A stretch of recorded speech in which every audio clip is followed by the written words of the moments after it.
अस्सलाम वालेकुम प्यारे दोस्तों, मैं हूं ज़िया महमूद अहमद।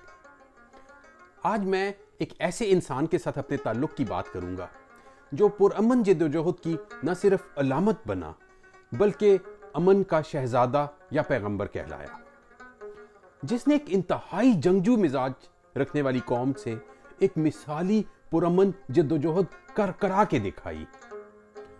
वो कभी किसी सरकारी ओहदे पर फाइज नहीं रहा, लेकिन उसकी वफात पर 3 मुल्कों में सोग मनाया गया। खान अब्दुल गफ्फार खान या बादशाह खान का तारुफ कराना सूरज को चिराग दिखाने के बराबर है।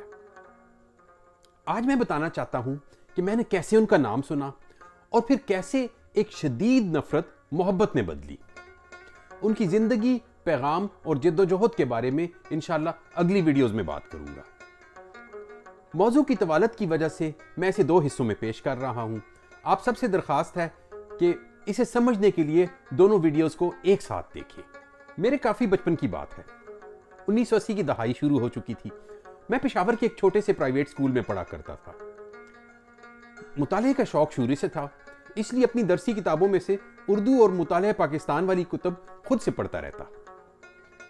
स्कूल में तकरीरी मुकाबलों में अक्सर हिस्सा लेता, जिन तकरीरों में खासकर तहरीक पाकिस्तान का जिक्र होता कि किस तरह अंग्रेज़ों और हिंदुओं के इत्तेहाद के सामने हज़रत कायद-ए-आज़म मोहम्मद अली जिन्ना रहमतुल्लाह अलैह एक शीशा पिलाई दीवार बनकर खड़े हो गए और इन सब को नाकाम बनाकर सारी दुनिया के मुसलमानों की उमंगों का महवर ये मुल्क हासिल किया। तोने पे सुहागा हमारे उर्दू और मुताले पाकिस्तान के टीचर जमात इस्लामी के सरकर्दा मेंबर थे। चुनांचे वो इन सब ख्यालात को मजीद तकवीयत पहुंचाते, बल्कि इन पर अपने नजरियात का रंग भी चढ़ाते। एक दिन किसी बात पर क्लास में कहने लगे कि हाँ, वो गफ्फार खान अफगानिस्तान में बैठकर अंगूर और अनार खाता रहा है। मुझे कुछ भी इल्म नहीं था कि ये गफ्फार खान कौन है, लेकिन ये सोचा कि जो कोई भी है कोई अच्छा इंसान नहीं है। क्यों? पहली बात तो ये है कि मेरे टीचर साहब ने कहा है, और फिर ये पता चला कि ये हजरत कायद-ए-आज़म रहमतुल्लाह अलैह को गालियां दिया करता था, अंग्रेजों का एजेंट था और उनके कहने पर मुसलमानों को मुस्लिम लीग से बदगुमान करना चाहता था। फिर यह भी पता चला कि इन लोगों ने पाकिस्तान को तस्लीम ही नहीं किया और मुल्क बनते वक्त सूबा सरहद में इनकी हुकूमत थी, लेकिन ये पाकिस्तान के झंडे को सलामी देने नहीं आए। इसलिए हजरत कायद-ए-आज़म रहमतुल्लाह अलैह ने इनकी हुकूमत फौरन बरतरफ कर दी और मुझे बहुत खुशी हुई कि ऐसा ही होना चाहिए था। उस जमाने में इंटरनेट तो था नहीं, इसलिए अखबारात और रसाइल पढ़ने का शौक अमूमन लोगों में हुआ करता था। काफी बचपन से मैंने भी अखबार पढ़नी शुरू कर दी। मुझे कुछ कुछ याद है कि किसी अखबार में पढ़ा कि गफ्फार खान वापस आ गए हैं, उनके घुटनों में शदीद मसला है और उम्र भी 95 साल हो चुकी है। बाद में एक अखबार में देखा कि गफ्फार खान साहब जीएम सैयद साहब को मिलने जा रहे हैं। उनकी मुलाकात भी हुई और फिर उनके जुलूस में नारे लगाए गए, कौन तोड़ेगा पाकिस्तान, जीएम सैयद गफ्फार खान। इस पर सहाफियों ने उस जमाने के मेरे पसंदीदा सदर मुमलिकत साहब से पूछा, तो उन्होंने मुस्कुराते हुए जवाब दिया कि ये दोनों तो 80 साल क्रॉस कर चुके हैं, अब मैं इन दोनों को क्या कहूं। और मैं सदर साहब के इखलाक का मजीद मोतरिफ हो गया। एक दिन एक पोस्टर देखा कि फख्र अफगान बादशाह खान खिताब फरमाएंगे। मुझे बहुत शदीद गुस्सा आ गया कि भाई ये देखो, है पाकिस्तानी लेकिन अपने आप को फख्र अफगान बोलता है। वैसे भी हमारे अफगानी हमारे दुश्मन हैं, हमारा खाते हैं, लेकिन फिर भी हमें ही गालियां देते हैं। खैर, ये भी उस जमाने की सोच थी, बाद में इससे भी अफाका हो गया। मेरे क्लास फेलो ने उस जलसे में शिरकत की और मुझे हाल सुनाया। सबसे पहले तो यह कि मुझे उससे हमदर्दी हुई कि भाई ये किस बंदे का खिताब सुनने चले गए थे। मैं अपने जज्बात को काबू नहीं रख सका और मैंने उसे कह दिया कि भाई वो तो खड़ा भी नहीं हो सकता। तो उसने मुझे जवाब दिया, हाँ, वो कुर्सी पर बैठकर खिताब कर रहे थे। मुझे समझ नहीं आती थी कि ये लोग पाकिस्तान के इतने खिलाफ क्यों हैं, जबकि यहाँ सब कुछ बेहतरीन हो रहा है। हाँ, कुछ अर्सा पहले एक बहरान जरूर आया था, लेकिन फिर हमारे महबूब सदर मुमलिकत ने बादल नाख्वास्ता इंतहाई मजबूरी के आलम में हुकूमत संभाली और अब सब कुछ दुरुस्त हो गया। ملک میں مکمل انصاف اور امن امان ہے، ترقی ہو رہی ہے۔ صدر صاحب آئے دن ٹی وی پر قوم سے خطاب فرماتے ہیں اور ہر بات میں قرآن اور حدیث سے حوالے دیتے ہیں۔ پھر یہ باچا خان جیسے لوگ آخر ہماری جان چھوڑ کیوں نہیں دیتے؟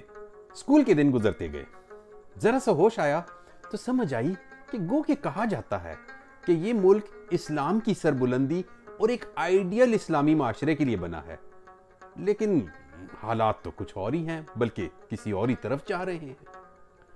لیکن اس کی وجہ یہی سمجھ آئی کہ لوگ حضرت قائد اعظم رحمۃ اللہ علیہ کے بتائے ہوئے رستے سے ہٹ چکے ہیں، اور پھر ہمارا ازلی ابدی دشمن انڈیا ہمارے خلاف سازشیں کرتا رہتا ہے۔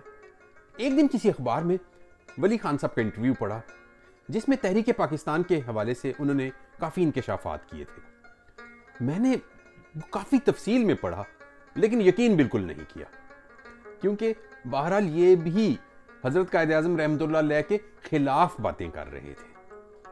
اس کے بعد ولی خان صاحب کے دیگر قومی مسائل پر بیانات دیکھتا رہتا۔ سب سے پہلے اس بات نے متاثر کیا کہ آخر ہم انڈیا سے لڑتے کیوں ہیں؟ اگر ہم نہ لڑیں تو ہمارا کتنا خرچہ بچ سکتا ہے جو ہم اپنی ترقی پر لگا سکتے ہیں۔ لیکن مسئلہ یہ تھا کہ میں سمجھتا تھا کہ 1965 میں انڈیا نے رات کی تاریکی میں بغیر کسی وجہ کے ہم پر حملہ کر دیا۔ تب پوری قوم ہمارے محبوب ترین لیڈر جنرل ایوب خان صاحب کی قیادت میں متحد ہو کر سیسا پلائی دیوار بن گئی، اور ایوب خان صاحب نے انتہائی جذبے سے اگلے مورچوں میں مسلسل موجود رہ کر نہ صرف اس جنگ کی کمان کی، بلکہ ذاتی طور پر بھی مشین گن اور ٹینک چلاتے رہے اور دشمن کے دانت کھٹے کر دیے۔ اس شکست کا بدلہ لینے کے لیے انڈیا نے مشرقی پاکستان میں ہمارے خلاف نفرت کے بیج بوئے، اور پھر ایک دن ہم پر دوبارہ حملہ کر کے ہمارا ایک بازو ہم سے توڑ دیا۔ ہمارے بنگالی مسلمان بھائی تو ہر قیمت پر ہمارے ساتھ ہی رہنا چاہتے تھے، لیکن وہ انڈیا کی چال میں آ گئے۔ تب بنگلہ دیش کے معاشی حالات، اقتصادی حالات بھی بہت خراب رہتے تھے، اس لیے مجھے دل ہی دل میں کمینی سی خوشی بھی ہوتی تھی، اور میں کہتا تھا کہ اور چوپو، ہم سے آزادی لینا چاہتے تھے، اب اپنا حال تو دیکھو۔ ولی خان صاحب کی دوسری متاثر کن بات یہ لگی کہ سیاست کے لیے مذہب کا استعمال بند کیا جائے۔ اس زمانے میں وہ افغانستان میں جاری جنگ کے خلاف بھی بولا کرتے تھے۔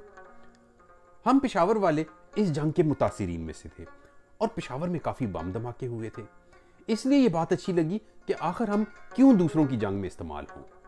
اس کے علاوہ صوبوں کے حقوق والی بات بھی بہت اچھی لگی کہ صوبوں کو ان کے حقوق دو، اور مرکز ہر طرح کا فیصلہ خود ہی نہ کر لیا کرے۔ یوں آہستہ آہستہ میرا رجحان ان کی طرف ہونے لگ گیا، لیکن باچا خان کے میں پھر بھی خلاف ہی رہا۔ اسکول کی زندگی ختم ہوئی اور ہمارا ایڈورڈز کالج کا دور شروع ہوا، جہاں ایک مکمل مختلف ماحول میں بہت سی نئی چیزیں سیکھنے کو ملی۔ اس کا احوال اگلی ویڈیو میں پیش کروں گا۔